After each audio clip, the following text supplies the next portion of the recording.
Hello अस्सलाम वालेकुम and welcome to the third lecture of ABC of trading. अब third lecture के अंदर हम समझेंगे कि टेक्निकल एनालिसिस करते कैसे हैं। मतलब टेक्निकल एनालिसिस के बेसिक समझेंगे। ओवरऑल टेक्निकल एनालिसिस समझाने में बहुत सारी वीडियोस लग जाएंगी, लेकिन हम स्टार्ट लेक्चर 3 से ही लेंगे। तो टेक्निकल एनालिसिस असल में चार्ट का एनालिसिस होता है कि चार्ट को किस तरह आप प्रिडिक्ट कर सकते हो। तो चार्ट के अंदर बहुत सारी कैंडल्स होती हैं, तो आज हम समझेंगे कैंडल किस तरह बनती हैं, किस किस टाइप की कैंडल्स होती हैं। और ओके, हम पहले बात कर लेते हैं, ये इसको छोड़ दो। हम पहले बात कर लेते हैं कैंडल फॉर्म कैसे होती है। कैंडल फॉर्म ऐसे होती है कि ये एक कैंडल है।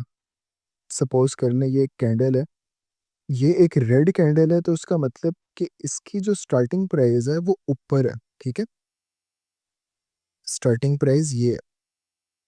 और जो क्लोजिंग प्राइस है जहाँ पे ये कैंडल बंद हुई है वो ये है, इसलिए ये एक रेड कैंडल है।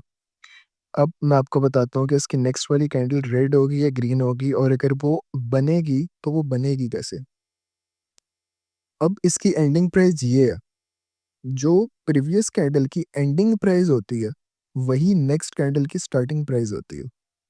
अगर नेक्स्ट कैंडल यहाँ से बनना शुरू होती है, तो वो अगर इस अपने स्टार्टिंग पॉइंट से नीचे जाती है और नीचे जाके क्लोजिंग देती है, तो वो रेड कैंडल क्लोज होगी। अगर वो ऐसे करती है कि वो यहाँ से ऊपर चली गई अपने स्टार्टिंग प्राइस पे, और अपनी स्टार्टिंग प्राइस से ऊपर जाने के बाद उसने क्लोजिंग भी ऊपर को दिया, तो वो एक ग्रीन कैंडल फॉर्म हो गई।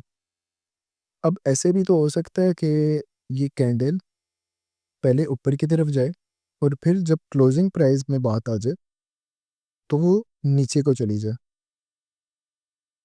तो क्या होगा?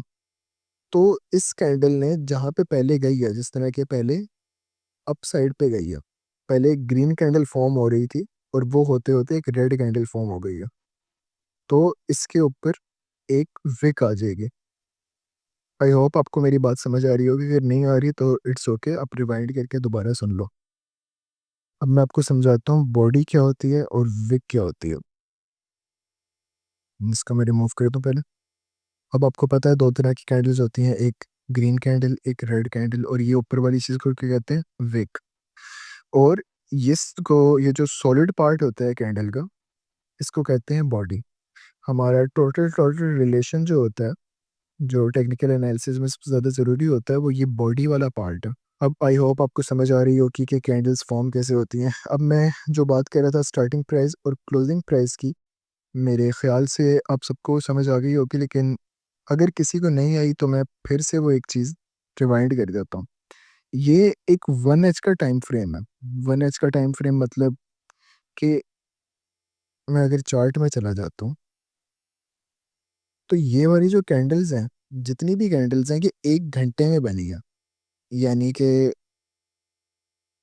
ये वाली कैंडल 1 बजे बनी है, तो इससे पिछली वाली 12 बजे, इससे पिछली वाली 11 बजे, इससे पिछली वाली 10 बजे। अगर मैं 5 मिनट टाइम फ्रेम पे चला जाता हूँ, तो ये 5-5 मिनट में एक ही कैंडल बनी हुई है। तो इसकी जो स्टार्टिंग प्राइस है, मैं आपको प्रिडिक्ट करना नहीं सिखा रहा अभी, मैं आपको बस कैंडल्स पढ़ना सिखा रहा हूँ कि कैंडल्स किस तरह बनती हैं, आप कैसे पढ़ सकते हो कि ये कैंडल ने पहले क्या क्या किया। अगर हम बात कर लेते हैं, ये एक ग्रीन कैंडल है, जो लास्ट कैंडल है, ये ग्रीन कैंडल है। तो इसकी स्टार्टिंग प्राइस ये है, क्योंकि ये इससे पिछली वाली कैंडल एक ग्रीन थी, तो उसके टॉप से इसने बनना शुरू करना था। अब इसकी स्टार्टिंग प्राइस ये है, यहाँ से ये बनना शुरू किया, यहाँ से पहले ये नीचे गई है, क्योंकि आप ये इसकी विक देखो, ये इसकी विक नीचे गई है पहले।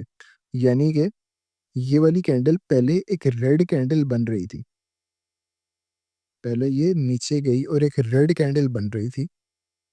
और रेड कैंडल बनते बनते जब इसके 5 मिनट पूरे होने वाले थे, ये 5 मिनट में बनी है ना कैंडल, जिस तरह की मैंने आपको बताया, जब इसके 5 मिनट पूरे होने वाले थे, तो ये एक ग्रीन कैंडल बनी, क्योंकि ये अपनी स्टार्टिंग प्राइस से ऊपर चली गई। पहले ये यहाँ तक गई, फिर ये यहाँ पे आके क्लोज हो गई। तो इसके ऊपर भी एक विक है और नीचे भी एक विक है। आई होप आप मेरी इस बात को समझ रहे होगे। अब हम कुछ स्ट्रक्चर्स की बात कर लेते हैं, कैंडल स्ट्रक्चर्स के किस किस तरह की कैंडल्स फॉर्म होती हैं। मैंने कुछ फेमस कैंडल स्टिक पैटर्न्स यहाँ पे बनाए हुए हैं। आपको उनके अलावा मार्केट में रेयरली कोई कैंडल नज़र आएगी। अब पहले हम बात कर लेते हैं कैंडल्स बनती कैसे हैं। ये है बुलिश डॉजी। इस कैंडल को बुलिश डॉजी कहते हैं क्योंकि इसकी जो बॉडी है वो 10% होती है। मतलब इसकी जो बॉडी है ये थोड़ी सी होती है और ये एक रिवर्सल पैटर्न है। ये रिवर्सल पैटर्न इसलिए है क्योंकि जो मार्केट है, कोई भी चार्ट है, उस चार्ट के अंदर जो ग्रीन और रेड कैंडल्स बन रही है ना, वो असल में एक वॉर है। एक बायर्स और सेलर्स के बीच में एक वॉर है। तो जब मार्केट एक बाय मार्केट जा रही होती है, ठीक है, एक बुलिश मार्केट जा रही है, आप सपोज कर लो। तो अगर ये, हाँ, अगर इन सब के अंदर आप बायर्स मोमेंटम देखो, मतलब कि जो बायर्स हैं वो सेलर्स को बहुत बुरी तरीके से मार रहे हैं, वो सेलिंग मार्केट जाने ही नहीं दे रहे। लेकिन फिर काफ़ी टाइम बाद अगर एक ऐसी कैंडल फॉर्म हो जाती है जो बुलिश डोजी के नाम से है, वो फॉर्म हो जाती है, तो इसका मतलब है कि यहाँ पे सेलर्स ने बहुत ज़्यादा एंट्री ली है। सेलर्स ने बायर्स के साथ कुछ किया है। यहाँ पे सेलर्स और बायर्स बराबर हुए हैं। इसलिए ये जो कैंडल है ये एक डोजी बनी है। आई होप आपको इस बात की समझ आई होगी, और अगर नहीं भी आई तो इट्स ओके, ये आपको बाद में ज़रूर समझ आ जाएगी। इसके ऊपर ज़्यादा फोकस करने की ज़रूरत नहीं है। मैं कोई भी जो बात कह रहा हूँ जो आपको नहीं समझ आ रही, उसको इतना ज़्यादा फोकस करने की ज़रूरत नहीं है, क्योंकि आप बाद में उस चीज़ को ज़रूर समझ जाओगे। आप अभी के लिए बस इतना समझो कि जो बुलिश डोजी है वो एक ऐसी कैंडल है जिसके अंदर बॉडी बहुत कम होती है और इसकी 70% विक्स ही होती हैं। अपर विक 45% होती है और लोअर विक भी 45% होती है। उसके बाद बेरिश डोजी, ये सेम बुलिश डोजी जैसी है, कोई फ़र्क नहीं है। इसमें बुलिश और बेरिश का नाम इसलिए है क्योंकि बेरिश डाउन मार्केट को कहते हैं, तो रेड कलर की जितनी भी कैंडल्स होंगी उनको बेरिश कहेंगे, और जो ग्रीन कलर की कैंडल्स होंगी उनको बुलिश कहेंगे। उसके बाद आ जाती है बिग बेरिश कैंडल।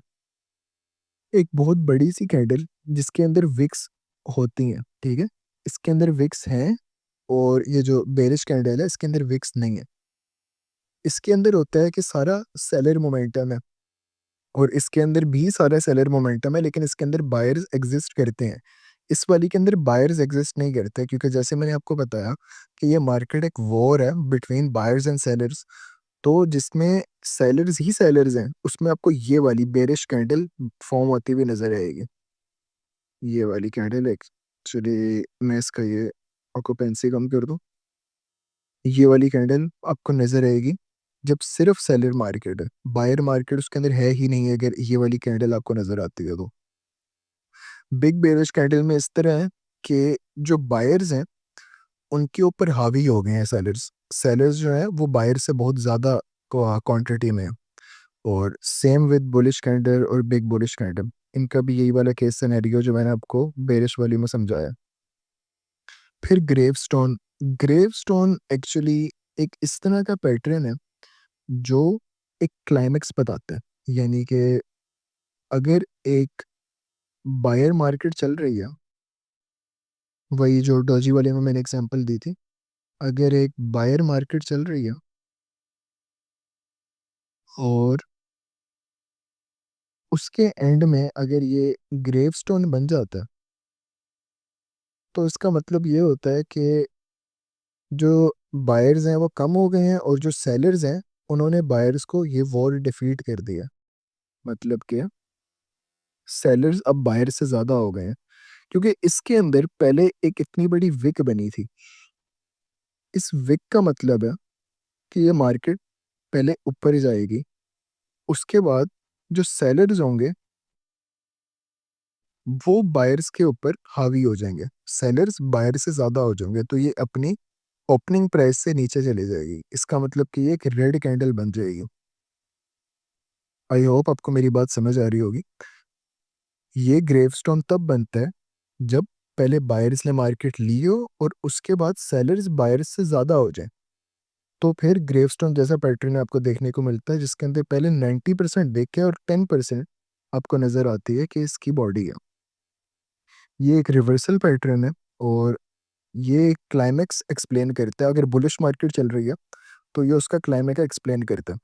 और अगर ये ग्रीन कलर में हो तो भी इसको ग्रेवस्टोन ही कहा जाएगा। ऐसी कोई कंडीशन नहीं है कि अगर ये ग्रीन कलर में हो तो आप इसको ग्रेवस्टोन नहीं कहोगे। वजह इसकी ये है क्योंकि बॉडी तो फिर भी इतनी है, सेलर्स ने ही बायर्स को मारा और ये ऊपर जाते जाते इतनी ज़्यादा नीचे गई है एकदम से। इसका मतलब है कि यहाँ पे सेलर्स प्रेशर आ गए। जो ड्रैगन फ्लाई है वो सेम ग्रेवस्टोन जैसा पैटर्न है, लेकिन वो एक बेरिश मार्केट को एक बेरिश मार्केट का क्लाइमैक्स एक्सप्लेन करता है। उसके बाद ये है बेरिश शेवन है, ये बुलिश शेवन है। ये जो दोनों पैटर्न है ये आपको नज़र आ जाएंगे मार्केट में बहुत ज़्यादा। इस तरह की कैंडल्स आपको बहुत ज़्यादा नज़र आएंगी। इस तरह की कैंडल्स मोस्टली अकोमोलेशन फेज के अंदर आती हैं। अकोमोलेशन फेज यानी कि जिसके अंदर मार्केट यूं ही कर रही हो, बस ऊपर नीचे बस एक ही रेंज के अंदर ऊपर नीचे कर रही हो।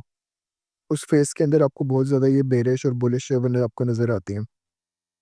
फिर उसके बाद आई होप इस वाले पैटर्न का आप सबने नाम सुना होगा, क्योंकि ये वाला पैटर्न बहुत ही ज़्यादा इंस्टाग्राम रील्स वगैरह वगैरह में आता है। बेरिश हैमर और बुलिश हैमर, इसके अंदर एक सॉलिड प्रेशर नज़र आ रहा होता है। बेरिश हैमर के अंदर एक सॉलिड सेलर प्रेशर नज़र आ रहा होता है और बुलिश हैमर के अंदर एक सॉलिड बायर प्रेशर नज़र आ रहा होता है। अगर ये जो मैंने साथ बनाया है इसका मतलब ये है कि अगर ये रेड में क्लोज हो, अगर ये ग्रीन में क्लोज हो, it doesn't matter. I hope आपको अब इन कुछ पैटर्न्स की समझ आ गई होगी। अगर आपको इन कैंडल्स के नाम नहीं याद तो इतने ज़रूरी नहीं है इनके नाम याद करने। मैंने ये सारी कैंडल्स इसलिए करवाई हैं क्योंकि मैं चाहता हूँ कि आपको थोड़ी सी अंडरस्टैंडिंग हो मार्केट की। जब आप इस तरह के चार्ट्स देखो तो आपको ये चार्ट्स डराए ना, क्योंकि जब मैंने न्यू न्यू स्टार्ट की थी तो मुझे ये चार्ट से एनजाइटी होती थी। कोई 4 साल पहले जब मैंने स्टार्ट की थी तो मुझे इन चार्ट से एनजाइटी होती थी। तो इसलिए मैं चाहता हूँ पहले आपको इनकी थोड़ी अंडरस्टैंडिंग हो, फिर आप मार्केट के कॉन्सेप्ट सीखो। आई होप आपको समझ आ गई होगी कि रेड कैंडल कैसे फॉर्म होती है, एक ग्रीन कैंडल कैसे फॉर्म हो सकती है, और ये जो फेमस कुछ कैंडल स्टिक पैटर्न्स हैं ये भी आपको याद हो गए हो। अल्लाह हाफ़िज़। That's it for today's video. अगर आपको कुछ नहीं समझ आया तो कमेंट्स में आप पूछ सकते हो और इंशाल्लाह नेक्स्ट वीडियो में मिलते हैं। अल्लाह हाफ़िज़।